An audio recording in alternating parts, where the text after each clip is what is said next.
Some stories feel like they happen in an instant, a single moment where just everything goes wrong. But the truth is, some tragedies are built over years in the missed warnings, the brushed off concerns, and through the systems that tend to look the other way, and through the people who say, he would never. Today's episode is not about a freak accident. In fact, the word accident should not even be in the vocabulary. It's about a pattern. It's about a father who had been warned time and time again. It's about a system that documented 9 prior concerns and never intervened. It's about a 2-year-old beautiful young girl, Parker Schultes, who didn't survive the heat, the neglect, and the indifference of those who surrounded her. Before we talk about accountability, gender, or the way that society tiptoes around men, around certain situations that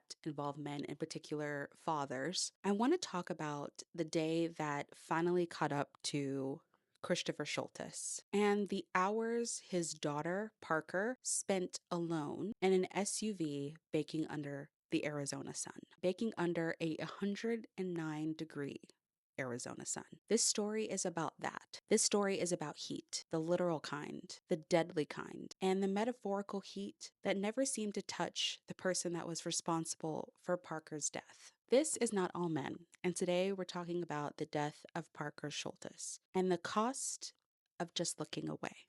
Welcome back to my channel. My name is Jerry, and on this channel, we talk about true crime, masculinity, in particular toxic masculinity, and the very systems that protect some of the harm that goes on in society. This channel is just more like a conversation, like I'm sitting down with you, oddly enough, with a microphone in my hand, but I'm sitting down with you discussing some of the things that have been on my mind, whether it's true crime related or society related, or whether it's about women or toxic masculinity, and we're just sitting down having these conversations. For me, it's about digging deeper into discussions about the ways that masculinity or the ways that toxic masculinity, the ways that it affects society. And that's kind of what this podcast is a way for me to do, to just dive deeper into those discussions, because I think that true crime is one of those things where you can get all of the facts, but then what does it say about something deeper, right?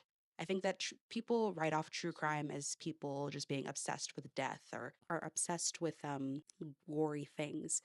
But I think that true crime in and of itself, it teaches you something. There's a reason why the genre in and of itself is so popular. I think that the reason why it can be so popular is because it does sort of teach you about safety. It teaches you about society.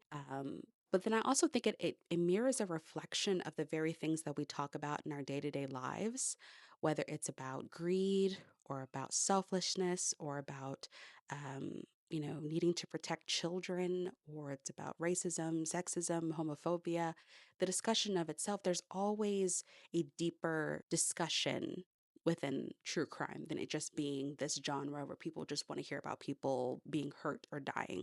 So that's kind of what this channel and particularly what this video is going to dive deep into. Trigger warning for this video: we will be discussing the death of a child, as well as someone who ended their own lives. If any of these topics are triggering for you, you can skip this video. I have other videos on my channel that you can check out, but that is what we're going to be talking about. And I definitely want you to prioritize yourself and your mental health. And with that in mind, let's start this discussion. So I want you to kind of like imagine you're in Mariana, Arizona, and the sun is beating down, of course, because Arizona gets super hot. It's almost like a desert. It's the summer, and air is pressing against your skin almost like a heavy weighted blanket. It's like an invisible hot hand is touching your skin. Every step outside is like wading through heat like you do water. A relentless, inescapable force. Now, imagine being trapped inside a metal box, a car, a cage, while the sun climbs higher and higher. And even though it may be hot on the outside, it gets even hotter on the inside of the car. The temperature rises, sweat starts to pool, and breathing becomes ragged. NFL safety Tyrann Mathieu, and if I messed up his name, I'm sorry, Tyrann Mathieu, volunteered for a PSA for PETA to demonstrate the danger of leaving your dog in a hot car, or really leaving any pet in a hot car with the windows rolled up in the middle of Arizona summer heat. 8 minutes. 8 minutes was all he could endure. From watching the video, you see sweat starting to pool around his collar, under his armpits. You see him wiping off sweat from his forehead. Starts to also talk about how his breathing is starting to become labored and how it's just really, really hard for him to sit in this car. He's like trying to move around and wiping sweat from himself. You can tell that he's starting to feel panicky in there as well. He staggers out, gasping, and like I said, drenched in sweat. They even have a person on standby. If you've seen the video, like as soon as he gets out of the car, they even have a person on standby hand him a bottle of water. 8 minutes of controlled terror, voluntary suffering, a warning for the whole world not to leave their animals in a hot car. And if a NFL player, players who are, he plays probably in the heat, works out in the heat. He's a football player. He's used to having to play in multiple different conditions. But if even him, someone who is physically fit, he's young, he's healthy, even if he could only last 8 minutes in that car, imagine how your dog may feel. Now imagine a 2-year-old girl strapped in her little car seat in her family's driveway, left alone. She didn't volunteer. She didn't know what was coming. She had no choice. This is what happened to 2-year-old Parker Scholtes, who was left in a hot car literally in her family driveway, so her father could play video games and watch adult videos. So let me take you to July 9th, 2024. Christopher Scholtes, Parker's father, left her sleeping in the family SUV while he was inside of the house. Apparently, he had told, according to the children that were also present at the time, he was bringing in groceries as well as playing video games, and later reports reported that he was also looking up adult videos. Hours later, Parker was discovered unresponsive. The time was that he had said that he had only left her in the car for 45 minutes, and he was checking periodically to make sure that the air conditioning within the AC within the car was still on. But according to some reports, he actually had left her in there for hours. Parker was rushed to the hospital, but then the sun, the heat, and the silence had already done the work. Unfortunately, she was pronounced dead. When officers arrived, their body cam footage showed captures Scholtes pacing, hands over his face, very high pitched, sounding like he's in distress. His voice was cracking. This is his worst nightmare. And he said that almost repeatedly, like to himself, but like almost to like anyone who was listening, of like the officers, or like I believe his wife at one point was at home. He claimed that the air conditioning was on and that he was checking periodically, and that he left her asleep in the car because he didn't want to wake her. Another thing that if you watch the body cam footage is when he's sitting down with police talking about going over the events of the day that led up to Parker's death, he says that the reason why he didn't park the car inside of the garage, usually he parks the car inside of the garage, but he said that he didn't do that this time because he had gotten a Peloton recently, and the Peloton was in the garage. So he didn't want to park his car in, like they like didn't park the car inside anymore because he got a Peloton bike. So he left his child outside in the sun while his Peloton bike sat in the garage. Either way, leaving your child in the car is absolutely abhorrent and horrible, but then to say that you chose to leave the car that has your baby in it outside in the sun, in a metal box outside in the sun, while your Peloton sat in the garage is crazy. Outside, the temperature had reached 109. I mean, it's Arizona. And inside the SUV, Parker had no way out. The heat and the inattention combined into a fatal equation. Text messages between Scholtes and his wife reveal another layer to this really messed up story, because it seemed like Christopher was warned multiple times. And you can also kind of feel the wife's clear frustration with him. The text reads, and I'm going to read them: "I told you to stop leaving them in the car. How many times have I told you?" Christopher replies, "Babe, I'm sorry."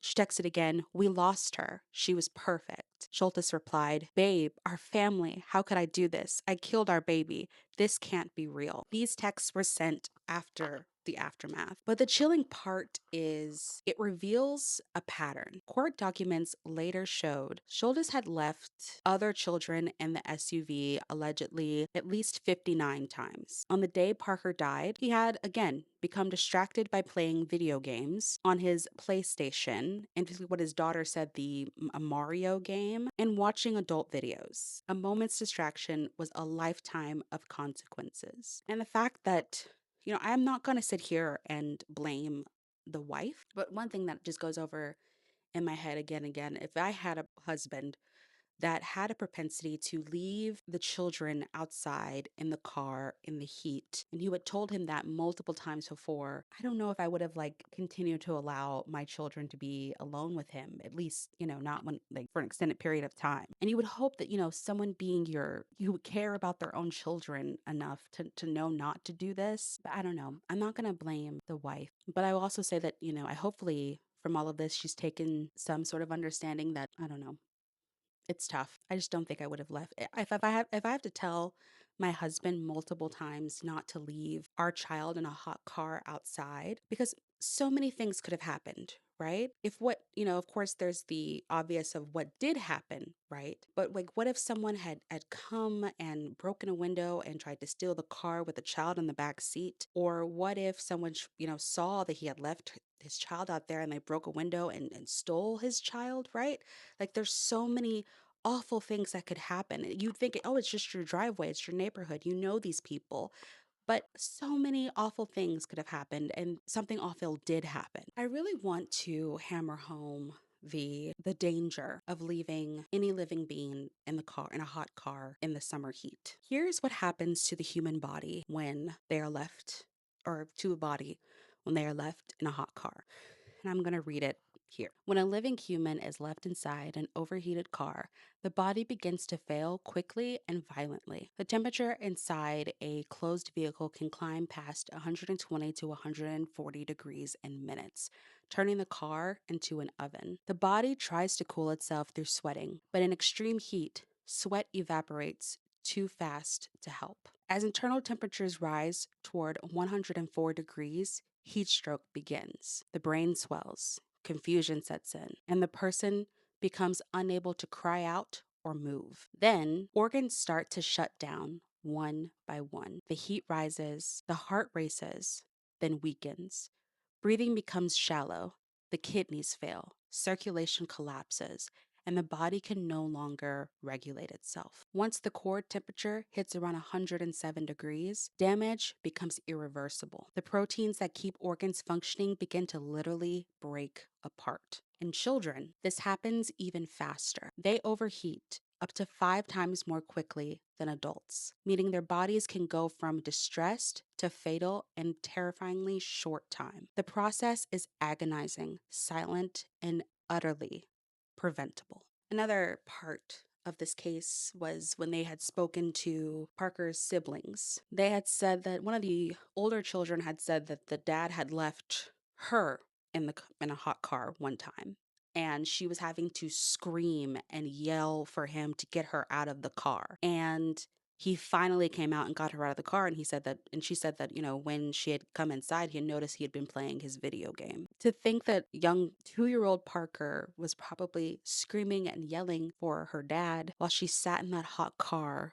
alone really breaks my heart. By August 1st, 2024, Christopher Schultes was indicted by a Pima County grand jury on first-degree murder and child abuse. By August 20th, 2025, DCS substantiated the allegations of neglect. At the time of Parker's death, the family was not receiving services from DCS, and there were no active investigations. Yet Schultes, the father, Chris Schultes' history paints a whole different picture of who he was as a father. From 2014 to 2020, 9 prior reports were filed with DCS about Chris's child that he had with another woman, which alleged physical abuse, emotional abuse, and neglect. Every single report, when I had read through the report, was deemed unsubstantiated, and the investigations were closed. The families were provided with community service resources, and there was no follow up.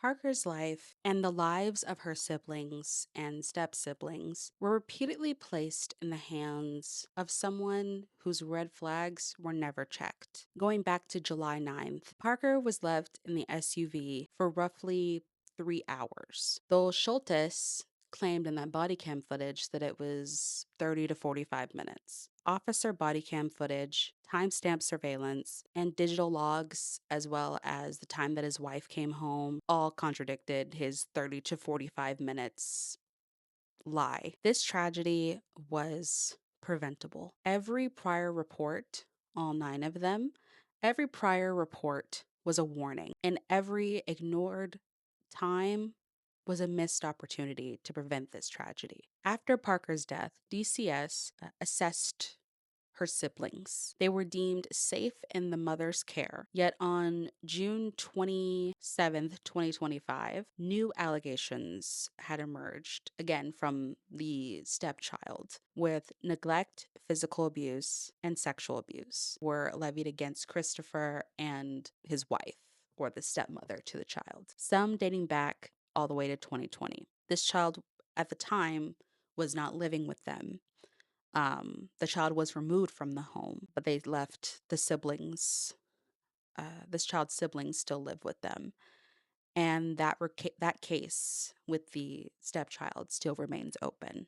Then, to add another effed up layer to all of this, came the Hawaii situation. Even after being charged with the unaliving or murder of his own daughter and child abuse, Scholtes was permitted to travel to Maui with his wife and 2 daughters from May 2nd to the 9th in 2025 under supervision requirements. He was ordered to contact pretrial services before and after the trip, and he was ordered to not have unsupervised contact with children. A father charged with killing his own child, leaving that child in a hot car, had done it multiple times and has other child abuse cases against him, was permitted to go to Maui with his wife and 2 daughters. He was allowed to enjoy a tropical vacation. But I think the most shocking news happened recently in November 6th, 2025. I don't think anyone saw this coming, but you're surprised, but also not surprised. On November 6th, 2025, Christopher Scholtes died of his own actions. I have to sort of skate around that one particular word due to YouTube, but he died of his own hand. His passing comes amid the ongoing legal proceedings and the public outrage over the circumstances that led to Parker's death in that SUV. The news of this reignited discussions about accountability, systematic failures in child protection, and the broader consequences of neglect that was repeatedly warned but never fully addressed. There's even, I just read an article before I started this video about how some of the neighbors were speculating that the reason why he chose to take his own life was because there had been an affair that had been discovered of between, like, allegedly there had been an alleged affair that had been discovered between Christopher and his neighbor. I don't know how true that is. I don't know if there's more information going to come out about that, but that's some of the news that reporters were getting from his neighbors. I really wouldn't put it past him, to be honest with you.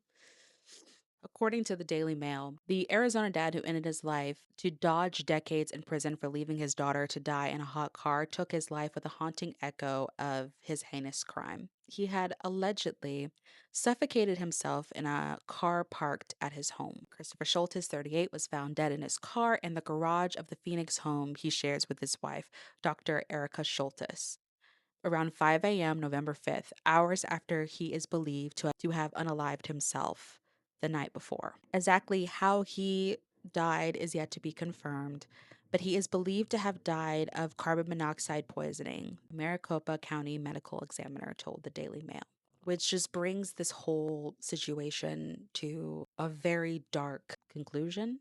Christopher had done this. I believe he was supposed to have turned himself in to start doing time for what happened to Parker. And that is when he had unalived himself.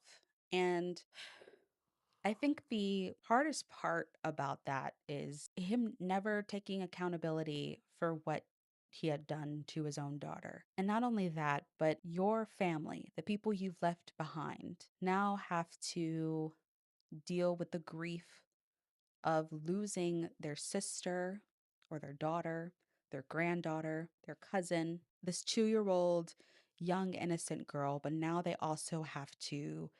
I mean, I think technically when people are sent to prison, there's another type of grief there.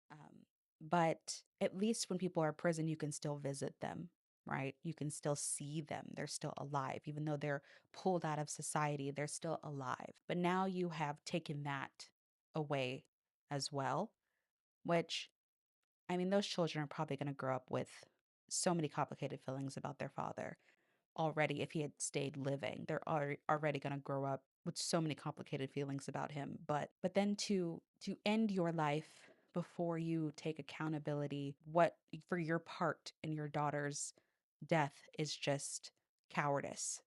It's cowardice, just heartbreaking, and turns this whole situation to make it even darker than it already was. Accountability in this story is both personal and systematic. Schultes' distraction, the hours Parker spent alone, sweltering vehicle, and his long history of prior allegations, some very systematic and personal failures. But the system that repeatedly cleared him, that allowed him retain custody of his other child until tragedy struck, that permitted him to have a tropical vacation post indictment, that is a societal and an institutional failure. I have never heard, and granted, I mean, I haven't heard of every case that's ever, ever, but this man, and I tried to look up if they still went on the trip or anything of that information. I couldn't find anything. I heard the wife who had asked for leniency for the husband, and she was talking about how she wished that he would come home so they can all start the grieving process together. I also had heard from the child that was interviewed by the police. The family members had told the child before the child had gone to be interviewed by the police. They had told her, that your dad's a good guy and there was an accident and was a mistake and he's a good guy. I think that we have in our society like that whole like goofy dad, like, oh, dads don't know how to do anything. And oh, dads, oh, it's so nice of you hanging out with your children. And oh, dads, they're just so goofy and they don't know what's going on. Like the whole thing with like dad, like there was that whole thing with like, wasn't it Jimmy Kimmel where like the dad didn't know the color of his child's eyes? Or like they don't know what medications their children take, or they don't know what they're allergic to. It's like we think that's so funny, silly, haha, that's so funny in our society for some reason, right? Like these are your children. But like this is even worse. Like this is more than just being neglectful. This is being it your type of neglect and selfishness as a fucking father ended in the death of your child. This 2-year-old child for the family and even the wife, which I get.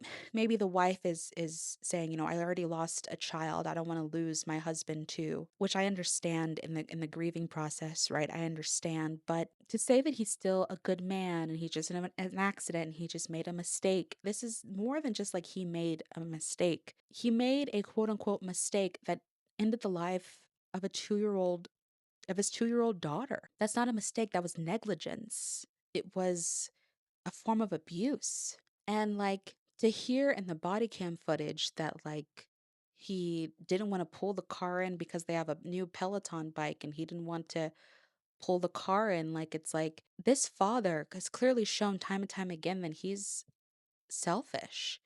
This is more than just like a goofy father who like forgets that their child is allergic to peanuts. Like it's serious. And again, I understand the family maybe told the child that so that they don't hate their father, or that they go in there saying that, like, oh, he's a good father, right? But at the end of the day, the system, as well as his family, as well as his loved ones, needed to have taken that time to hold him accountable. Because the thing, when you don't hold people accountable, you allow them to continue to do harm. You allow them to continue to not learn their lesson. It's the same thing that I was saying in another video, is that if the prison system worked the way that it was supposed to work, and it did what it's supposed to do, sending people to prison wouldn't feel like this death sentence. We're supposed to send people to prison so that they are rehabilitate themselves and educate themselves on what they did wrong, and that they get a deeper understanding of why they committed those crimes, and how they can move forward in society. But that's not what prison does, at least not in the way that it is done today. I think his family knew that sending him to prison meant that he was basically going to be taken out of their family, put away, and dealing with the grief of losing him as well as their daughter or their niece or their grandchild was tough. They didn't want to lose him too. At the end of the day, he needed to be been held accountable, and he never got that accountability. And now this family is having to deal with a whole host of other tragedy as well. The metaphor of heat resonates on multiple levels. Heat consumes without mercy. Tyrann Mathieu, the NFL player we were talking about at the beginning of this video, endured 8 minutes and walked away alive. The Tyrann Mathieu video, I remember at the time that it was released, going back to that, what we talked about, I just remember when that video was first released and people were watching it and seeing how uncomfortable he was. Not only were people using it as an opportunity to say, don't leave your dogs in the hot car, people were saying, like, look, this like NFL player couldn't be, couldn't take it. Like, please don't leave your children in hot cars, which is one of those things that's like, I feel like that's common sense, you know?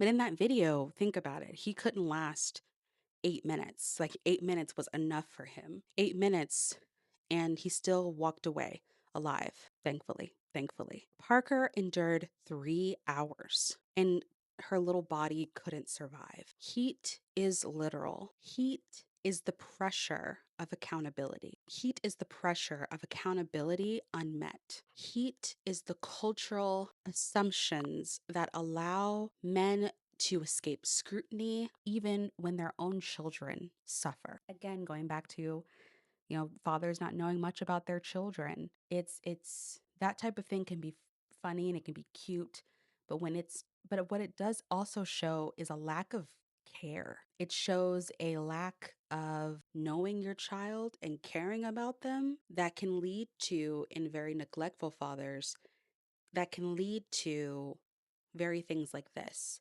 And again, this is not just a man thing. This is a thing that happens. There's been other cases of women who have done this when they were grocery shopping. This is not just a man thing, but it is about the system around this man that allowed him to continue being a father, continue, like, again, going back to, I would have never, with my husband, I would have, the fact, if I would have had to text my husband one time, don't leave the children in the car, like that would have been the one and done.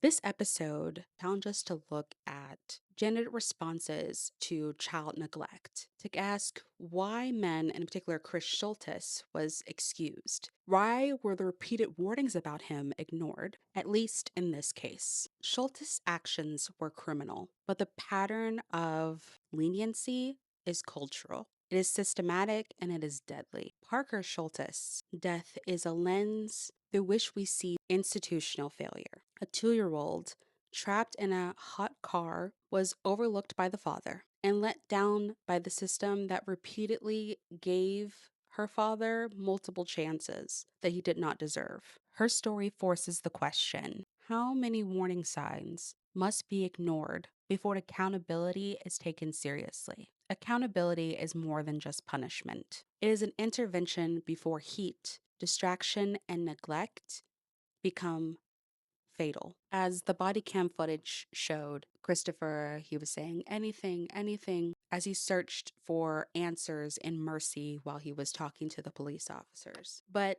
our question should be anything, anything we can do to prevent this from happening to another child. I think that the biggest takeaways we can take from this conversation is, of course, don't leave your child in a hot car. But like, I feel like that's common sense. But it's also about how systems in place that are supposed to be protecting other people can fail. And that is something that needs to change within our society. I also think that, of course, as parents, I'm not a parent, I'm a cat parent, but as parents, parents make mistakes, right? Your parent may accidentally give you a cookie and not know that there's peanuts in it, and then give you a cookie and then you have allergic reaction. That has happened to me a couple different times. Sorry, mom and dad, a couple different times. But parents make mistakes. They're allowed to make mistakes because no parent is perfect. But there's a difference between making a mistake or having a little oopsie and complete negligence and weaponized incompetence that happens sometimes with fathers. I understand the correlation between not knowing what medications your child takes on a daily basis compared to leaving your child in a hot car. May sound they're just completely different things. Like one is just like not knowing and the other one is negligence. But I think that if you were going to bring children into this world, you should know those children. You should care about those children. Children didn't ask to be here. No child, at least from my knowledge, no child has ever asked to be here. And while they are here and they are in your care, it is your job as a parent to at least try every single day to love and protect that child. I also know with like CPS and those child protective services, those systems that are in place to protect children are a lot of time overrun and overworked. People who are supposed to be dealing with a small number of cases are dealing with a very large number of cases, and they're overworked, underpaid, underfunded. And I understand that. And that is something that also needs to be checked and changed. That is something that I wanted to take away the most from this story, from this quote, from this true crime case. Parker was a 2 year old, beautiful young girl who deserves to be here today with her family, who deserved to have better parents, who deserves to live another day, who deserved the world. And it was taken from her from the negligence of her father. And that is something that I want to highlight the most, is remembering young Parker Scholtes. Thank you for watching this podcast. Again, my name is Jerry. This is a heavy one for me to cover because I feel so sad about what happened to Parker. And just going through my research about hot cars and things that are happening, I found that there's, oddly enough, sort of like an epidemic that was happening over the summer where there were a lot of cases of children being left in hot cars, which is, I just thought it was common sense by now to for this to be an epidemic or a problem that was happening. That's just so confusing to me. As a kid myself, my mom would like leave me and my little sister in the car, but the car was always on and locked. And I always had my older sister in there. And like me and my older sister are like 7 years apart. So it wasn't like we were like 5 year olds being left in there. Like my sister was a lot older and she was like a teenager and she would leave us in the car while she went inside and grocery shopped. But when we were little, really little, like, no, you were getting out of the car and you had to go grocery shopping with mom. Even when my mom would leave us in the car was on and the windows were rolled down and the air conditioning was on. She never left us in that car and took the keys and had us in the car in the heat. And to think that, to think about the car as an oven. He left his child essentially in a metal oven so he could watch adult videos and play video games. And the reason why he didn't want to pull the car in the garage, which still it would have gotten very hot in there anyway, but was because of his Peloton bike. So yeah, that's all I have for this video. You can keep the conversation down below of anything that I said that maybe sparked some things that you want to say. My comment section is always open, as long as you stay nice. If you're not very nice, if you say some things that are pretty like messed up, I will delete them. I will. Hope you subscribe so we can have more conversations like this. I want to thank you for listening to me today, and I will see you next week. Bye.